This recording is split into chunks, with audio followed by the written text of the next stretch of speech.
غلبہ، ایسا غلبہ کہ جس پر اس کو غلبہ ہے تو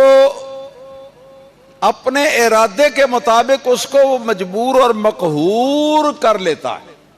کہ اس کے ارادے کے بغیر وہ کچھ بھی نہیں کر سکتا. تو یہ معنی ہے جبروت کا، اور یہ صیغہ مبالغہ ہے، یعنی بہت زیادہ قہر والا. بہت زیادہ قہر والا کا مطلب کیا ہے؟ بہت زیادہ قہر والا کا مطلب یہ ہے کہ سارے جہان اور اس کی اشیاء کو اس نے اپنے ارادے کے مطابق مقہور اور مجبور کر رکھا ہے کہ اس کے ارادے کے خلاف کوئی کچھ بھی نہیں کر سکتا. میں آپ مثال دے کے سمجھاؤں. مثلا اللہ پاک نے ہمیں سننے کے لیے یہ راستہ دیا نا، یہ کانوں والا، جی کانوں سے سنایا ہمیں، تو پھر ضروری ہے کہ ہم کانوں سے ہی سنا کریں. اگر کوئی شخص کہے کہ کان بند کر دوں اور بند کر کے تو میں اپنی زبان کے ساتھ سن لیا کروں یا اپنی آنکھوں کے ساتھ سن لیا کروں یا اپنے ہاتھوں کے ساتھ سن لیا کروں، بتاؤ کوئی کر سکتا ہے؟ یہ مطلب ہے کہ اللہ پاک نے ساری مخلوق کو اپنے ارادے کے سامنے مقہور اور مجبور کر رکھا کہ ہم اپنی ٹانگوں کے اوپر اور اپنے پاؤں پر ہی چلا کریں. یہ نہیں ہو سکتا کہ ہم اپنے سر کے اوپر چلا کریں. اللہ تعالی نے ہمیں کھانے کی حاجت ہونے پر یہ سسٹم مقرر کیا ہے کہ ہم اپنے منہ میں کوئی چیز ڈالیں، ہمارے معدے کے اندر وہ چیز پہنچے، غذا کی قسم کی ہمارے معدے میں پہنچے،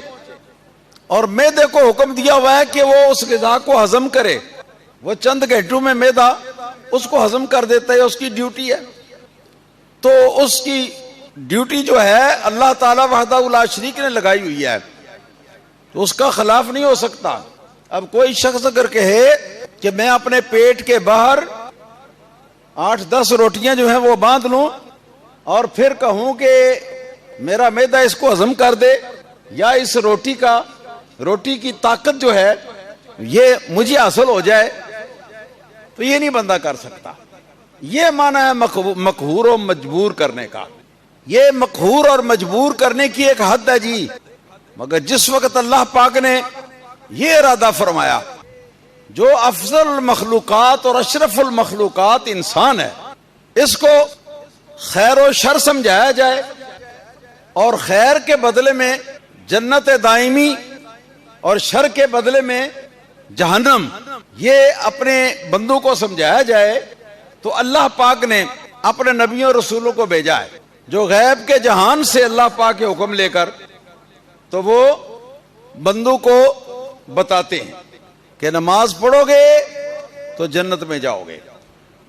نہیں پڑھو گے تو جہنم میں جاؤ گے، وغیرہ ذالکا جو شریعت کے احکام ہیں. جہاں تک اب سمجھنے کی کوشش کریں، شریعت مطہرہ کا دائرہ ہے کہ یہ کام کریں اور کریں اپنی مرضی سے، اپنے ارادے سے، اور فلاں فلاں کام جو ہیں ان کو ترک کریں، ان کو نہ کریں، ان سے پرہیز کریں، اور یہ پرہیز اپنی مرضی سے اور اپنے ارادے سے کریں. وہاں تک اللہ تعالی نے بندوں کو اختیار بھی دیا ہے جی. اب جہاں مقہور و مجبور ہے وہ ایسے امور ہیں جن کا شریعت کے ساتھ تعلق نہیں، اور جہاں اللہ پاک نے اختیار دیا ہے، اللہ پاک نے طاقت دی ہے، تو اس کا تعلق ہے شریعت کے ساتھ، اور وہ شریعت کے دائرے میں وہ چیزیں آتی ہیں کہ میں اگر نماز پڑھتا ہوں تو یہ اللہ پاک کے مجبور کرنے کی وجہ سے، مقہور کرنے کی وجہ سے میں پڑھ رہا ہوں. اور ظاہر ہے کہ اگر اللہ کے مقہور اور مجبور کرنے سے میں نماز پڑھ رہا ہوں تو ایسی نماز پر مجھے ثواب تو نہیں ملے گا نا، کیونکہ میں اپنے ارادے سے نہیں پڑھ رہا، میں اپنی مرضی سے نہیں پڑھ رہا. اسی طرح کوئی آدمی شراب پیتا ہے، بدکاری کرتا ہے، تو اس کے اوپر وہ گناہگار کیوں ہے؟ اس لیے کہ وہ اپنی مرضی سے شراب پیتا ہے، اپنی مرضی سے وہ زناکاری کرتا ہے. کوئی شخص یہ نہیں کہہ سکتا کہ اللہ تعالیٰ وحدہ لا شریک نے اپنے ارادے اور اپنے امر کے سامنے مجھے مقہور اور مجبور کر دیا تھا، جی تو اللہ پاک کے قہر اور مجبور کرنے کی وجہ سے میں نے زنا کر لیا ہے، میں نے چوری کر لیا ہے، میں نے ڈکیتی کر لیا ہے، یہ نہیں کہہ سکتا، اس لیے کہ جن چیزوں میں یہ سزا اور جزا کا تعلق ہے وہ ساری کی ساری چیزیں جو ہیں ان کو چھوڑا گیا ہے بندے کے اختیار کی طرف، اور ان چیزوں میں بندے کو طاقت بھی دی ہے، بندے کو اختیار بھی دیا ہے۔ اب جب طاقت بھی ہے، اختیار بھی ہے ان چیزوں کا، تو آپ اپنی مرضی سے، اپنی ارادے سے جب اچھا کام کرو گے تو ثواب کے مستحق ہوگے، جنت کے مستحق ہوگے، اور اپنی مرضی اور اپنے اختیار سے برائی کو چھوڑو گے اور اس سے اعراض کرو گے، منہ پھیر لو گے،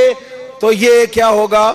یہ آپ کے لیے ثواب کا باعث بنے گا اور جنت کے اندر جانے کا باعث بنے گا۔ اور باقی اس کے علاوہ جو دیگر امور ہیں، تکوین کے امور میں سے جن کو شمار کیا جاتا ہے، تو وہ امور ہیں جہاں شریعت کا دائرہ جو ہے اس کے اندر وہ کام ہمارے جو نہیں آتے ہیں، ان کاموں کے بارے میں یہ ہے کہ ان کاموں کے بارے میں اللہ پاک نے ہم کو مقہور اور مجبور فرمایا ہے، اور اس کی مثالیں میں پہلے آپ کو دے چکا ہوں۔ اگر کوئی شخص آنکھیں بند کر لے اور آنکھیں بند کر کے کہے کہ چلو آج تک بہت ہو گیا، ہم نے آنکھوں کے ساتھ دیکھ لیا، اب ہم کانوں کے ساتھ دیکھا کریں گے، کر سکتا ہے کوئی؟ نہیں کر سکتا۔ بہت عرصہ ہو گیا جی، ہم جب سے پیدا ہوئے ہیں اپنی زبان کے ساتھ پہلے ہیں جی رونا شونا، اس کے بعد پھر بات چیت اپنی زبان کے ساتھ بات چیت کرتے ہیں، تو چلو اب زبان کو ذرا ریسٹ دیا جائے، تو اب ہم بولا کریں اپنے کانوں کے ساتھ یا اپنے ہاتھوں کے ساتھ بولا کریں، یا اپنے یہ کیا نام ہے یہ کندھوں کے ساتھ بولا کریں، تو بول سکتے ہیں؟ نہیں بول سکتے۔ یہ وہ معاملات ہیں کہ جن کے اندر نہ جزا ہے نہ سزا ہے، اور جن کے اندر اللہ پاک نے ہمیں اپنے ارادے اور اپنے حکم پر ہمیں مقہور کیا ہے، ہمیں مجبور کیا ہے، اور اس میں ہم اپنی مرضی نہیں کر سکتے۔ اب جو شریعت کے معاملات ہیں وہ علیحدہ ہو گئے، اور جو شریعت کے باہر تکوین کے معاملات ہیں وہ علیحدہ ہو گئے، لہذا کسی طرح کوئی خلط ملط ادھر کا ادھر ادھر کا ادھر جو ہے وہ کرنے کی کوشش نہ کریں۔ اس کو اچھی طرح سمجھ لیا آپ نے؟